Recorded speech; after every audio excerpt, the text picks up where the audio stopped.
Welcome to this explainer. Okay, today we are completely flipping the script on the official driving theory test. If you've just been treating those situational images like boring static rules you have to memorize, you are, frankly, setting yourself up to fail. Instead, I want you to look at this explainer as a high-stakes detective manual. Every single image on that test is a crime scene, and noticing a tiny hidden clue in the background is exactly what saves the day. So grab your magnifying glass because we're going to decode the road together. Okay, let's dive into this. Here is our syllabus for mastering hazard perception. First, cracking the theory test. Second, systematic visual scanning. Third, who goes first. Fourth, spotting hazards and traps. And finally, weather and public transport. Think of this structure as your ultimate survival guide for the exam. All right, let's kick things off with Section 1, cracking the theory test. So, here's the massive trap most people fall right into. They glance at an image and immediately rush straight to the multiple-choice answers. But listen, these images are deliberate traps. They aren't just pretty decorations to break up the text. They are the absolute core of the exam. A single overlooked detail tucked away in the background changes everything about the right answer. By mastering this, you're not just memorizing dry facts, you're acquiring a literal superpower to read the road. We're turning a boring exam into a gamified puzzle of survival. We're finding that hidden visual cue is your winning move. Moving right along to Section 2, systematic visual scanning. This right here is the foundational tool every single one of us needs to survive these visual traps. You can't just stare at the picture hoping the correct answer jumps out at you. You need a rock-solid method. It's like an investigator scanning a room. You have to do it systematically in 3 steps. First, check the foreground. Where are you? What are the lines painted right in front of your car? Second, scan the middle ground. Who else is hanging around? Are there pedestrians, cyclists, maybe oncoming cars? And third, check the background for traffic signs and signals. You've got to check all 4 corners of the illustration before you even think about looking at the options. Okay, on to Section 3, who goes first? Now, what's really interesting about this is how people get totally tricked by the size of a road. This is the most common test scenario you'll face. Who really has the right of way? The setup is designed to build tension because so many drivers fall for a fatal myth. They see a wider, busier road and just automatically assume the car on that road gets to go first. But let me tell you, the theory test is ruthless, and looks can be incredibly deceiving. You absolutely have to follow a strict hierarchy of priority indicators, and it goes in descending order. First, if there's a police officer directing traffic, their hand signals override absolutely everything else. Number 2, check for traffic lights. Third, search for priority signs, like that yellow diamond for a priority road or the red-bordered yield triangle.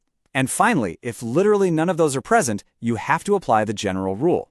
Which brings us to the infamous right-hand rule.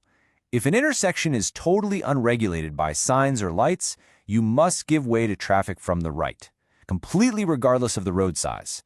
It's honestly kind of terrifying when you think about it in the context of the Norwegian test. You could be cruising down this massive, beautifully paved main road, but if there are no signs, you legally have to slam on your brakes and yield to a car inching out of a tiny dirt path, just because they happen to be on your right.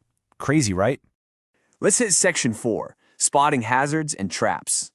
Now we're taking a deep dive into hazard perception, because the test isn't just checking if you know the law, it's assessing if you can spot the invisible. First up, let's look at the ground. We have the sperrelinie, a solid yellow or white line dividing lanes. It means no matter what, you absolutely cannot cross it to overtake. Getting this critical road marking down sets up the whole foundation for how we interpret much more complex line scenarios. And this brilliantly illustrates what happens when those lines get combined. If you see a solid line and a broken line right next to each other, the rule that applies to you is exclusively the one on your side of the road. So, if the broken line is closest to your vehicle, hey, you can cross it if the coast is clear. But if that solid line is hugging your lane, you are locked in for sure. You must stay in your lane. All right, let's look for those subtle visual cues that completely change the environment. Picture this. You're looking at a static image on your screen, and you spot a ball rolling into the street. The hazard isn't the ball itself, right? The real hazard is the invisible child you have to anticipate running after it. See a bus stopped? Don't just look at the bus. Scan underneath it for a shadow on the pavement or a pair of feet, telling you someone's about to step out. Out in a rural scene, look for movement in the tree line or an elk warning sign. In all these micro scenarios, the correct test answer almost always involves reducing your speed and preparing to brake. Now, this next point is absolutely crucial. Always treat the mirrors as a functional part of the scene. The images on the test can be so deceptive when it comes to speed and distance. If a question asks whether you can brake hard, your focus shouldn't just be out the windshield. You have to check that rearview mirror in the illustration. Your entire decision to hit the brakes might depend on a massive truck tailgating you, hidden right there in your mirror. Before we move on from hazards, we've got to expose two of the sneakiest traps on the entire exam. The first is missing a tiny end of priority road sign from a previous image in a sequence. If you miss it, you'll wrongly assume you still have the right of way, and boom, you failed the question. The second trap is the one-way street. If an earlier sign showed you entering a one-way street, and now the test asks how to position your car for a left turn, you can't just sit in the center like normal. You have to position yourself on the far left side of the roadway. Finally, let's wrap up with Section 5, Weather and Public Transport. So the crucial point here is how environmental modifiers can literally rewrite the standard driving rules. See this number? 3 degrees Celsius. If you're looking at a situational image and the dashboard temperature gauge is visible and it's reading near or below 3 degrees, everything changes. This signifies a really high risk of black ice. It demands an immediate shift toward highly cautious behavior in whatever answer you choose. And the visual look of the road surface? That is a massive clue. Look at the contrast here. The standard rule for a following gap is 3 seconds. But if the road in the image looks dark or shiny, meaning it's wet or icy, that standard rule goes straight out the window. Those visual cues require a much larger safety buffer, which pushes the correct answer to a 5-second gap or even more. Okay, let's crack the code on a rule that trips up so many people. The bus pulling out of a stop. Who yields? Well, the answer is actually hidden in the background. If you spot a speed limit sign of 60 kilometers per hour or lower, you must give way to the bus. But if the speed limit sign says 70 kilometers per hour or higher, the bus actually has to wait for you. That tiny little sign way in the back is the ultimate clue. Oh, and we cannot forget about trams. These guys operate under their own special set of rules. Trams often have priority even when they're coming from the left, making them the absolute heavyweights of any intersection. You also really need to pay attention to their unique traffic signals. They use white lights arranged in various patterns which look entirely different from the standard circular traffic lights we're used to.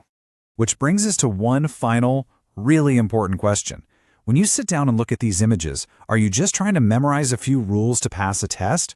Or are you fundamentally rewiring how you see the world around you? By treating every single drive like a detective scanning for clues, the hidden signs, the shadows under a bus, the temperature gauge, you're building a systematic scanning superpower. And that isn't just for getting a piece of plastic, it is for lifelong survival on the road. Thanks so much for joining me on this explainer, and hey, keep your eyes peeled out there.